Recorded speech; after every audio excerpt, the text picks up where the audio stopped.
Jadi ini muamalah ya, al aslu fil muamalat al ibahah. Ya. Mengedit foto, kemudian upload video. Jadi keliru kalau Gus Ajir tanya dalilnya gitu loh. Sama ketika antum pakai Samsung, pakai HP, pakai laptop, terus mana dalilnya? Dalil Al-Qur'an. Gitu keliru, Gus. No, no, no, no, no. Anda memotong kaidah tersebut. Assalamualaikum warahmatullahi wabarakatuh. Selamat datang di kajian Islam Ahlus Sunnah wal Jamaah. Apakah benar yang dinyatakan Ustadz Wahabi tersebut? Kaidah lengkapnya seperti yang ada dalam kitab At-Tuhfatul Makkiyah fi Tawdihi Ahammil Qawaidil Fiqhiyah Al-aslu fil mu'amalati wal adati al-ibaha illa idza warada ma yufidu ghaira dzalika. Maksudnya, hukum selain ibadah itu pada dasarnya adalah boleh selama tidak ada dalil yang mengharamkannya.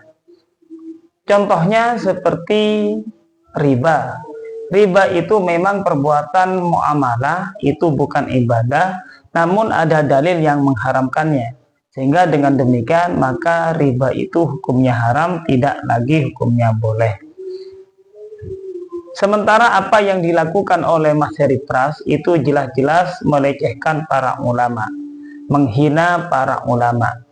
Hukum menghina orang lain ini jelas hukumnya haram dan ada dalilnya.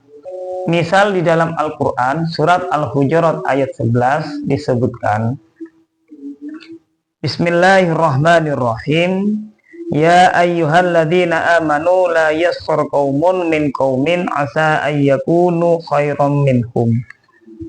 Artinya janganlah satu kelompok di antara kalian dengan kelompok yang lain itu saling menghina, karena barangkali yang dihina itu lebih mulia daripada yang menghina. Di dalam hadis juga disebutkan la tasubbanna ahadan. Sungguh-sungguh janganlah kalian menghina siapapun.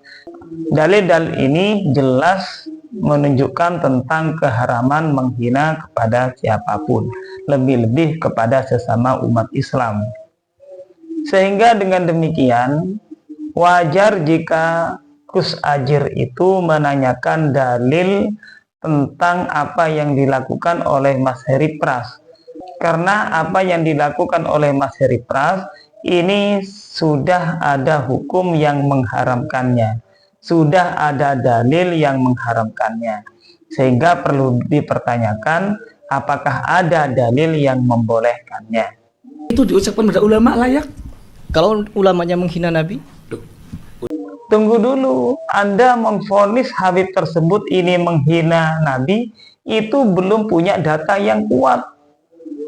Apa yang Anda sebutkan di dalam diskusi yang tidak seimbang itu, Anda tidak memberikan data yang jelas. Itu hanyalah penafsiran Anda, sehingga Anda berkesimpulan Habib itu menghina kepada Nabi. Padahal tidak ada statement dari Habib tersebut yang jelas-jelas menunjukkan menghina kepada Nabi. Andai pun ada, itu pun juga tidak boleh. Jangankan berdasarkan prasangka terhadap sesama umat Islam, kepada orang yang jelas-jelas kafir, hukum menghinanya pun juga haram.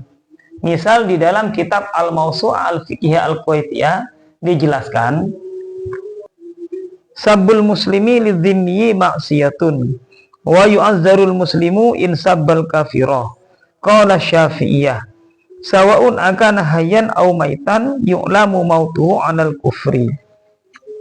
Maksudnya menghina kafir dzimmi itu yang dilakukan oleh orang Islam hukumnya adalah haram. Ini termasuk perbuatan maksiat, dan bagi yang melakukannya maka akan ditakzir. Bahkan Imam Syafi'i mengatakan baik yang kafir itu dalam kondisi hidup atau sudah mati. Sementara jelas-jelas apa yang dilakukan oleh Mas Heri Pras ini hanya berdasarkan prasangka terhadap Habib tersebut, belum ada bukti. Jadi sebaiknya Mas Heri Pras itu menjaga lisan Anda agar tidak menyakiti kepada sesama umat Islam. Wassalamualaikum warahmatullahi wabarakatuh.